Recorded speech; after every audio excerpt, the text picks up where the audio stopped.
오늘은 5월 월삭 그리고 새벽 11조 기도의 세 번째 날 가정 기적의 장소라고 하는 제목으로 또 말씀을 드리려고 합니다. 중국 명나라의 왕양명이라는 사람은 이야기하기를 산속의 적은 물리치기 쉬우나 마음속에 있는 적은 물리치기 어렵다, 그런 이야기를 했습니다. 막상 나가서 적을 싸우는 것은 오히려 쉬운데 마음속에 한번 적이 들어오면 그 적을 물리치는 일이 얼마나 힘들고 어려운지, 우리의 삶 속에 사실은 외부의 적 때문에 우리가 무너지는 게 아니라 우리의 마음의 적들 때문에 우리가 무너지죠. 가정이 무너지는 것은 외부에서 우리를 공격해서 가정이 무너지는 것은 아닙니다. 대부분 가정이 무너지는 것은 내부의 적들로 인해서 무너지는 거죠.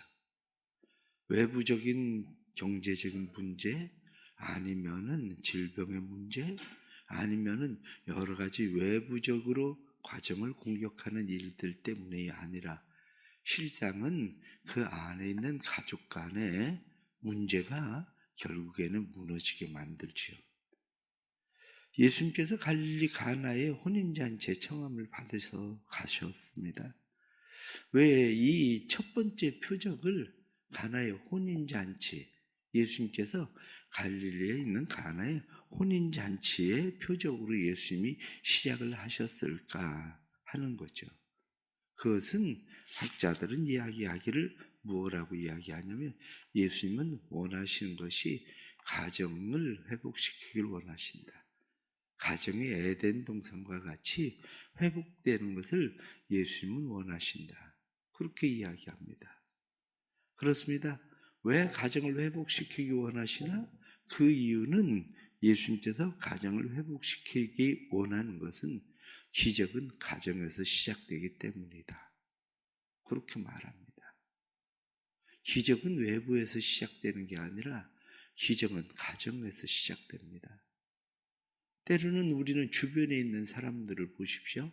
주변에 질병을 앓고 있는 사람, 아니면 주변에 장애를 가지고 있는 사람, 주변에 있는 사람들, 그들을 가만히 보십시오. 이 사람은 어떻게 이렇게 인생이 성공적이 되었을까? 다른 사람들이 보기에는 도저히 이 사람 진흙탕 가운데 있는 것 같은데 어떻게 이 인생이 이렇게 되었나 싶은데, 그 힘은 가정에 있었다는 거죠.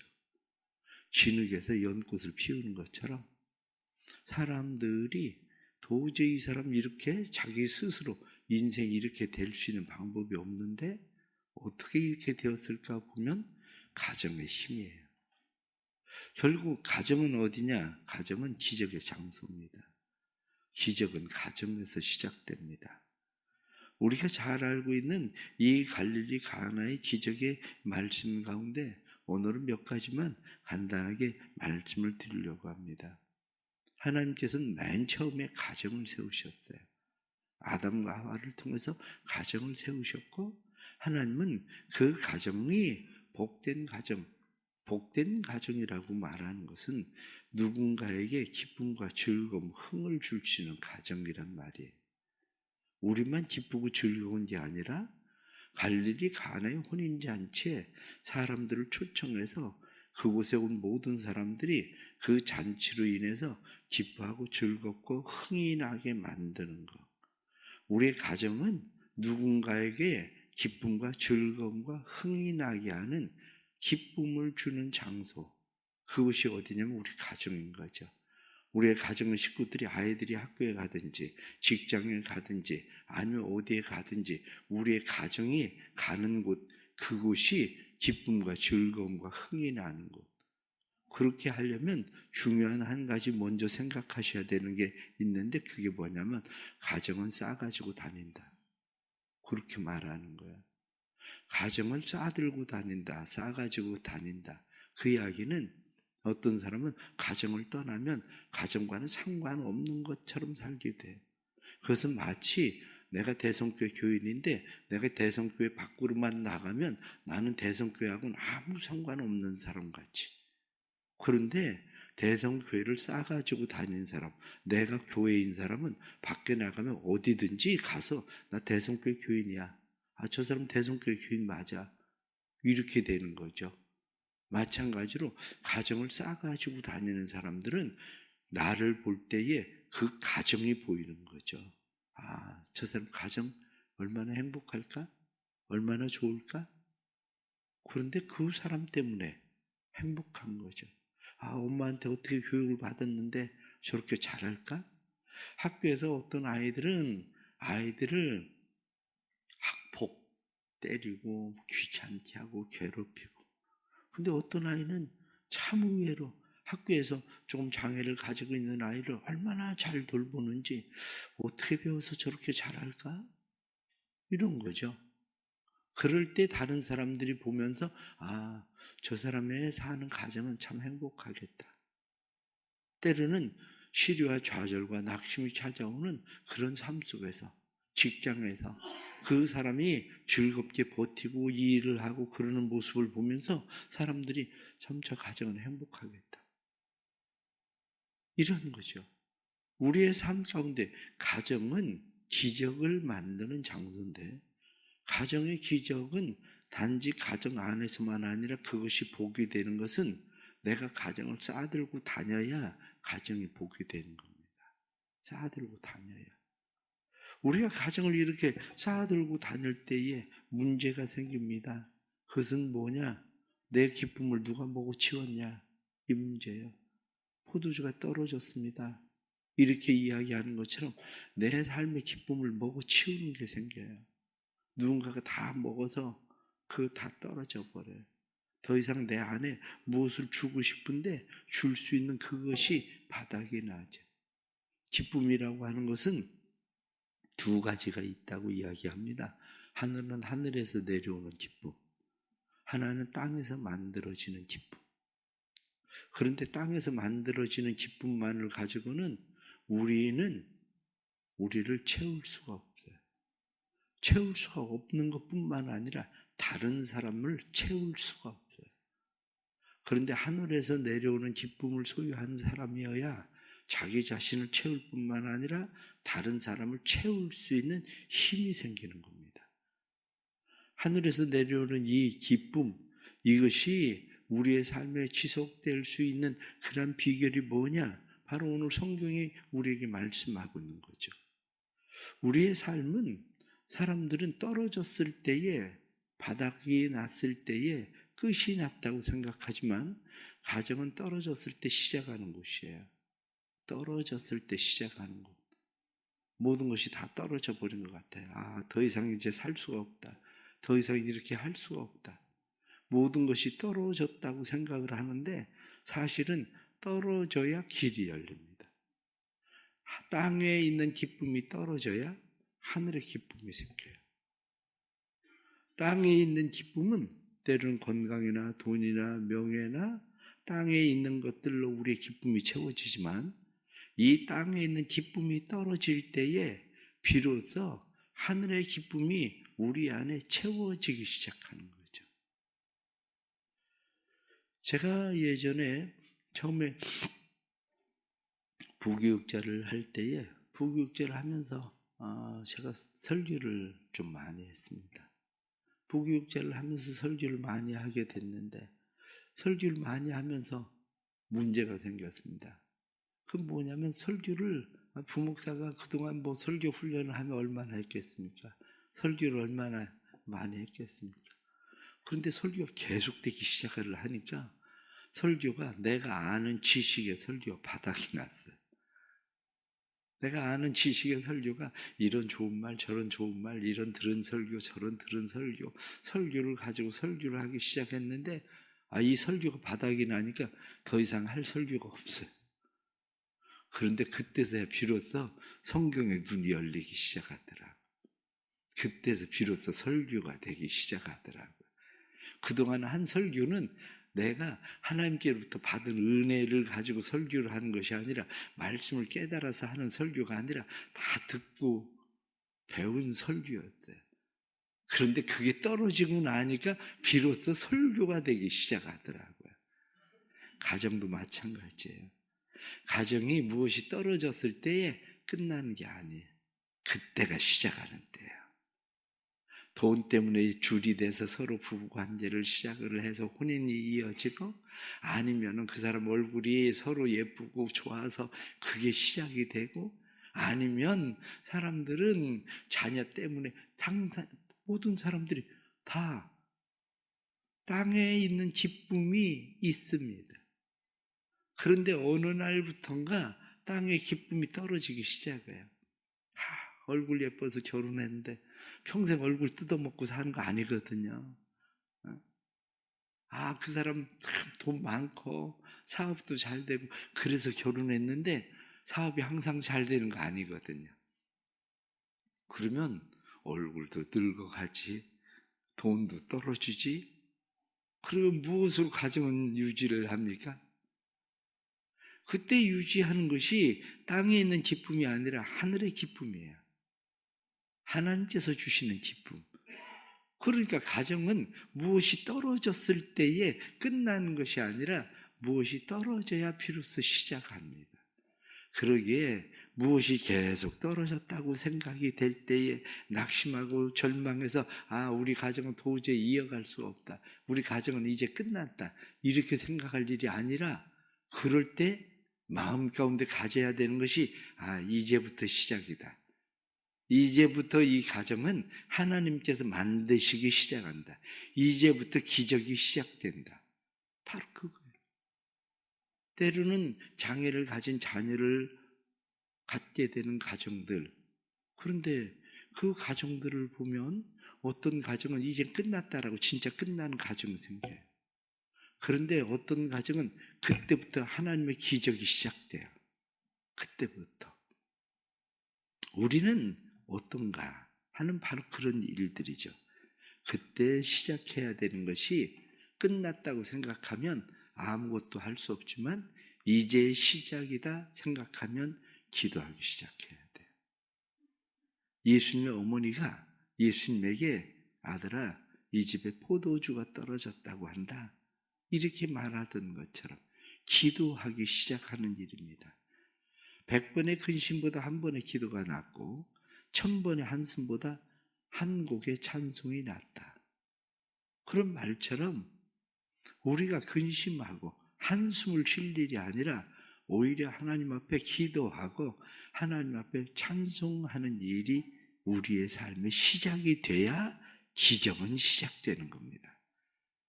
그런데 우리 안에 기도와 찬송이 시작되지 않고 근심과 한숨이 시작되면 점점 망해가는 길로 가는 겁니다. 원망과 불평이 늘어가면 망해가는 길이에요. 그러나 그럴 때 오히려 하나님 앞에 감사가 열리기 시작하면 감사를 통해서 하나님의 기적이 일어나는 것을 믿습니다. 기적은 그냥 일어나지 않습니다. 기도를 통해서 기적이 일어나지만 기적 속에서 우리가 빼놓지 말아야 될 중요한 것이 있습니다. 그것이 뭐냐? 변화시키실 분이 누구신가에 대한 믿음입니다. 내가 변화시키는 거 아닙니다. 내가 열심히 노력한다고 해서 변화되는 게 아니고 변화시키시는 분이 있다는 거죠. 우리의 가정을 변화시키는 분, 우리의 가정을 기적의 장소로 만드시는 분이 있는데, 그것은 가정을 시작하신 하나님께서 우리의 가정을 기적의 장소로 만드시기 시작한다는 거죠. 그런데 왜 우리는 그 예수를 신뢰하지 못하나, 그 하나님을 신뢰하지 못하나 하는 일입니다.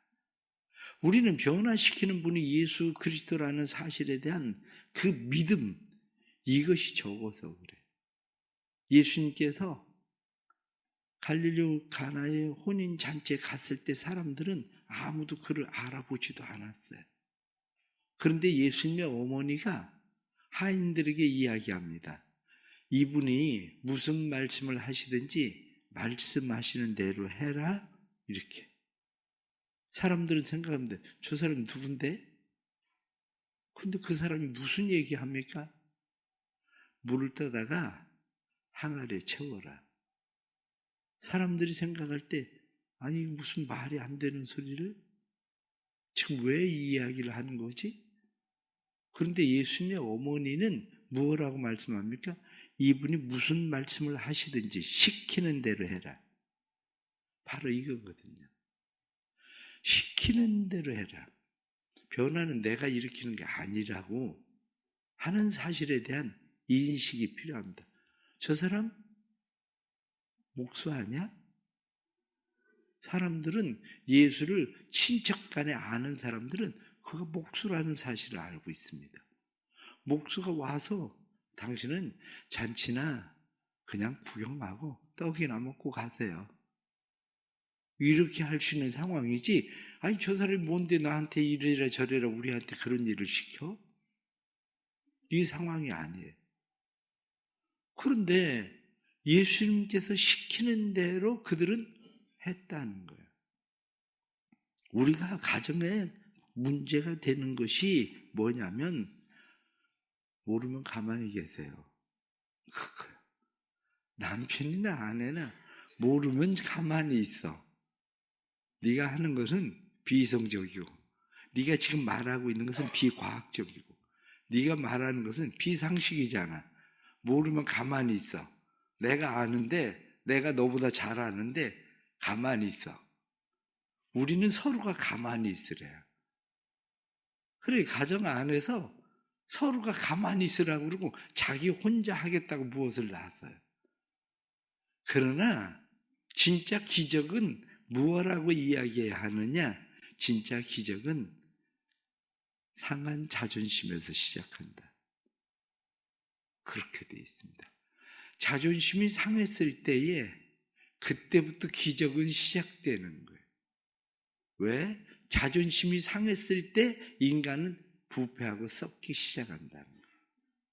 사람들은 자존심을 건드리면 그건 더 이상 이제 못 참아요. 왜? 사람들은 난 자존심 빼면 시체거든. 그런데 자존심이 뭔데? 굳이 자존심이 뭔데 사람들은 난 자존심 빼면 시체라고 생각을 하고 그저 그 자존심을 지키려고 사람들은 안달을 합니다. 그러나 우리가 자존심이 상했을 때 그게 부패하도록 만들 것인지 아니면 자존심이 상했을 때 그것을 기적으로 만들 것인지 그 결정은 우리의 마음에서 시작된다는 거예요. 그것은 가정에서 자존심이 상할 때 견디십시오. 가정에서 자존심이 상할 때 이게 기적의 시작이다라고 생각하십시오.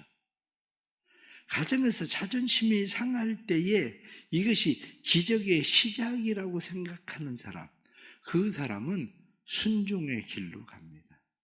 내가 자존심을 비록 상했어도 그래 시키는 대로 하지, 그래 순종하지, 이렇게 자존심이 상할 때 순종할 수 있는 삶, 자존심이 상할 때에 그것을 받아들일 수 있는 삶일 때 비로소 기적은 일어난다는 거예요. 그러면 자존심이 상할 때 한 번, 두 번도 아니지 이렇게 우리는 생각하게 됩니다. 한두 번도 아니지. 당신은 하는 게 어떻게 맨날 그러냐? 나를 그렇게 무시하냐? 당신은 하는 일이 언제나 이렇게 이야기를 합니다. 그래서 서로가 자존심이 상해서 서로 부패하기 시작해요. 그런데 오늘 성경에 나타난 말씀은 항아리에 물을 채워라. 아구까지 채워라. 그런 이야기. 자존심이 상할 때 자존심이 우리 안에 상했어도 기적은 채워져야 기적이 되는 거예요. 기적은 채워져야. 물을 아구까지 채우는 것처럼 기적이라고 하는 것은 우리의 삶에 하나님께서 원하시는 대로 채우는 거예요. 하나님께서 원하는 대로 순종을 채우는 거예요. 하나님께서 원하는 대로 믿음을 채우는 거예요. 하나님께서 원하는 대로 비록 자존심은 상하는데 시키는 대로 채우는 거. 많은 가정들의 문제가 뭐냐면 결국엔 자존심이 상하는 자존심의 싸움이 계속됩니다. 자존심의 싸움이 계속되니 순종을 하려고 하는 생각은 하지 않습니다. 왜냐? 그가 말하고 있는 것은 이성적이지도 않고 도덕적이지도 않고 과학적이지도 않고, 그러니 순종할 가치가 없습니다. 하지만 가정의 기적은 이성이나 과학이나 도덕으로 이루어지지 않습니다. 가정의 기적은 이성이나 과학이나 도덕으로 이루어지는 것이 아니라 가정은 체험으로 일어납니다. 이 가정의 체험, 이것은 가장 중요한 체험이 하나님의 은혜를 체험이에요. 내가 내 자녀를 통해서, 내 남편을 통해서, 내 아내를 통해서 하나님의 은혜를 입었다고 생각하는 체험이 시작돼야 돼요. 가정에서 어쩌다 이 인간을 만났지? 이게 아니라 어쩌다 이런 애가 태어났지? 나는 왜 이 집에서 태어났지? 나는 왜 이런 집에서 살지? 이게 아니라 이것이 은혜라는 것을 깨닫기 시작하고 그 은혜가 채워지기 시작할 때 기적이 일어나는 겁니다. 그 은혜가 채워질 때. 우리의 가정의 은혜가 얼마나 흐릅니까? 이 가정의 은혜가 채워지려면 은혜는 말씀으로 채우고 기도로 채우고 찬양으로 채워진다. 그래서 우리의 가정의 방들은 하나님의 은혜의 방들입니다. 우리의 가정의 방들이 하나님의 은혜의 방들인데 하나님의 은혜가 가정에 채워지기 시작할 때에 기적이 일어나요. 한 가정의 부부가 아이가 없었습니다. 그 아이가 없어서 가정이 하나님 앞에 기도하고 있었대요. 하나님 아이를 주세요. 하나님 아이를 주세요. 근데 한 번은 목사님이 신방을 왔습니다. 신방을 와서 하나님께 목사님이 가정을 둘러보니까 가정에 액자나 이런 것들이 지저분하게 채워져 있어요. 목사님이 그 가정에 그런 이야기를 했어요. 이 가정에는 예수 냄새가 안 나네요. 왜냐? 성경 구절 하나 써 있는 데가 없어. 이 가정은 예수 냄새가 안 나네요. 목사님이 이야기하기를 가정을 말씀과 찬양과 기도로 채워보세요. 그래서 가정의 부부가 액자들을 전부 다 글씨들을 이런저런 것 다 떼어버렸어요. 그리고 가정에 표구를 붙여놨어요. 이 가정의 주인은 보이지 않는 주님이 주인이십니다. 가정에 찬송을 틀어놓기 시작했어요. 그래 가정에서 기도하기 시작했어요. 얼마 가지 않아서 그 가정에 아이가 생겼어요. 그렇습니다. 가정은 말씀과 기도와 찬송으로 채워지기 시작할 때 하나님의 은혜를 보기 시작해요. 가정은 하나님의 은혜가 채워지기 시작하면 기적이 일어나요. 우리의 가정들이 하나님의 주시는 이런 복된 가정 되기를 원합니다. 왜 우리의 가정은 회복되어져야 되고 우리의 가정은 왜 기적의 장소가 되어야 됩니까? 우리의 가정이 회복되고 가정이 기적의 장소가 되어야 되는 이유를 오늘 성경 본문은 그렇게 말씀합니다. 11절 말씀에 보니 예수께서 이 첫 표적을 갈릴리 가나에서 행하여 그의 영광을 나타내심에 제자들이 그를 믿으니라. 하나님의 영광이에요. 우리의 가정을 통해서 하나님의 영광이 나타나는 일 뿐만 아니라 우리의 가정을 통해서 우리의 자녀들이 하나님의 영광을 나타내는 일, 우리의 가정을 통해서 내 남편과 내 아내가 하나님의 영광을 나타내는 일, 하나님의 영광이 나타내는 일은 말씀대로 그를 믿으니라. 우리가 믿는 하나님이 살아계신 하나님, 기적의 하나님이라는, 가정을 회복시키시는 하나님이라는 것을 사람들로 하여금 믿게 하는 거예요. 가정이 회복되기를 바랍니다. 모든 것이 떨어졌다고 생각됩니까? 이제 시작입니다. 하나님의 기적이 시작될 거야. 모든 것이 떨어졌다고 생각할 때, 자존심이 상해서 더 이상 살 수 없다고 생각할 때, 그것을 부패시키지 말고 하나님 앞에서 이젠 새롭게 출발해 보세요. 순종으로 시작해 보십시오.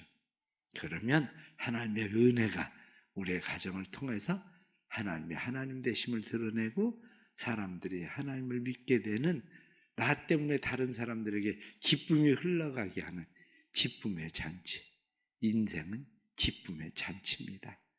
태어나서부터 끝날 때까지 처음에만 좋은 것을 두고, 태어날 땐 모두가 기뻐했는데 장례식엔 다 우는 게 아니라 태어날 때 모두가 좋아했고, 장례식에 가서도 모두가 기뻐하고 모두가 좋아하는 이러한 은혜가 가정을 통해서 일어나기를 축복합니다. 기도합시다. 하나님 아버지, 은혜 주셔서 감사합니다. 오늘도 하나님의 주시는 은혜가 5월 시작하면서 셋째 날 가정 기적의 장소라는 말씀으로 함께 말씀을 나눴습니다. 갈릴리 혼인잔치에 기적이 일어나던 것처럼 우리의 가정에 기적이 일어나기를 원합니다. 기쁨이 떨어졌습니다. 세상에 기쁨이 떨어졌습니다. 그러나 이제 하늘의 기쁨이 시작되게 해 주옵소서. 우리가 세상의 기쁨은 떨어졌지만 우리의 기쁨은 세상의 기쁨으로 사는 것이 아니라 하늘의 기쁨으로 사는 것을 믿습니다.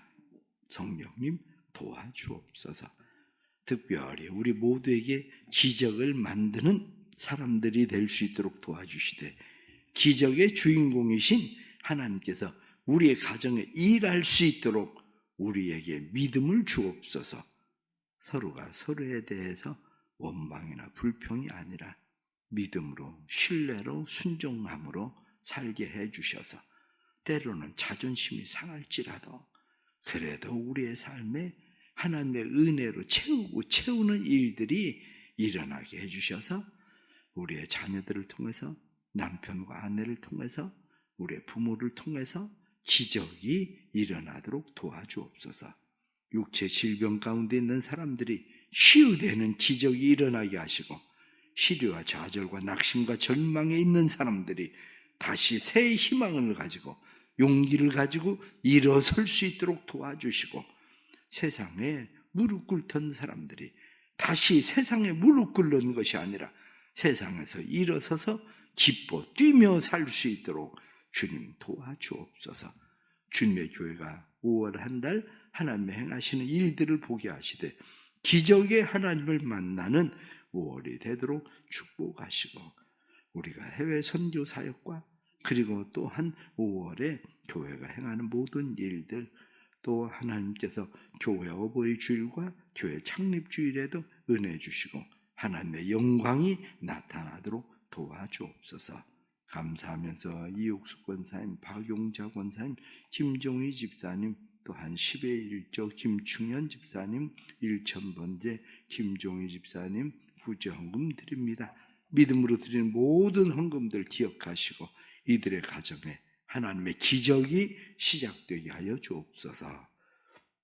지금은 우리 주 예수 그리스도의 은혜와 아버지 하나님의 그 놀라우신 사랑하심과 성령의 감화, 감동, 교통하시며 충만하심이 가정을 기적의 장소로 만드셔서 우리로 인해 모든 사람들이 기뻐하게 해주시고, 뿐만 아니라 우리로 인해 하나님의 영광이 드러나고 하나님을 믿는 자들이 많아지기를 간절히 축원하옵나이다. 아멘.